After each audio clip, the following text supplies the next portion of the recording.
আর্থিকভাবে সচ্ছল হওয়ার আশায় জীবনের শেষ সম্বলটুকু পুঁজি করে দেশের মাটি ছেড়ে বিদেশে পাড়ি জমায় অনেক বাংলাদেশি। এসব কর্মজীবীদের অন্যতম গন্তব্য মালয়েশিয়া। তবে মালয়েশিয়ায় প্রবাসী বাংলাদেশির মধ্যে শিক্ষার্থী অথবা বিনিয়োগকারীরা ভালো থাকলেও ভালো নেই বেশিরভাগ শ্রমিক। সচ্ছলতার স্বপ্ন নিয়ে এলেও তাদের অনেকেই করছে মানবেতর জীবনযাপন। মালয়েশিয়ায় বহুদিন ধরেই কর্মহীন বেশ কিছু বাংলাদেশি প্রবাসী। সেখানে প্রতিদিনই বাড়ছে খাদ্য সংকট। সেই সঙ্গে এক রুমে অস্বাস্থ্যকর পরিবেশে গাদাগাদি করে থাকার কারণে প্রায় অসুস্থ হয়ে পড়ছেন শ্রমিকরা। এদের মধ্যে অনেকের কাছেই নেই পাসপোর্ট কিংবা প্রয়োজনীয় কাগজ। এমনকি দূতাবাসের সঙ্গে যোগাযোগের সুযোগও হয় না তাদের। এমন পরিস্থিতিতে মালয়েশিয়াতে অবস্থানরত শ্রমিকদের মানবেতর জীবনযাপন নিয়ে উদ্বেগ জানিয়েছে আন্তর্জাতিক অভিবাসন ও শ্রম সংস্থা সহ অন্যান্য আন্তর্জাতিক প্রতিষ্ঠানগুলো।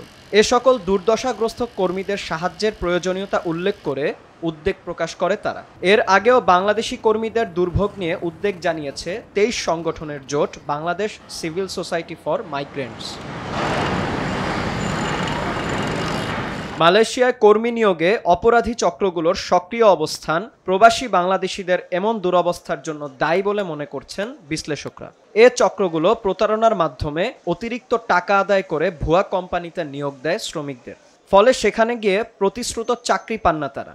এর উপর ঋণের টাকা পরিশোধের জন্য ভিসার মেয়াদ ফুরিয়ে গেলেও সেখানে থাকতে বাধ্য হন এ সকল ভুক্তভোগীরা। এতে দেশটিতে প্রায়ই গ্রেফতার, নির্যাতন ও দেশে ফিরে যেতে বাধ্য করার মতো ঘটনার শিকারও হন এসব প্রবাসী বাংলাদেশিরা। এমন পরিস্থিতিতে প্রবাসী শ্রমিকদের অধিকার নিয়ে আলোচনা করতে রোববার মালয়েশিয়ায় গেছেন জাতিসংঘের মানবাধিকার বিষয়ক হাই কমিশনার ভলকার তুর্ক।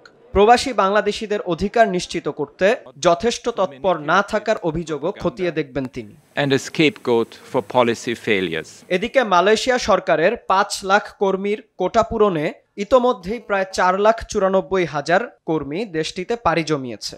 এর মধ্যে গত শুক্রবার থেকে বাংলাদেশ সহ 14 দেশের জন্য বন্ধ হয়েছে মালয়েশিয়ার শ্রমবাজার। দুর্নীতি, অনিয়ম ও সিন্ডিকেটের কারণে এ পর্যন্ত 4 বার বাংলাদেশি কর্মীদের জন্য শ্রমবাজার বন্ধ করতে বাধ্য হয় মালয়েশিয়া সরকার। বিন ইয়ামিন, RTV।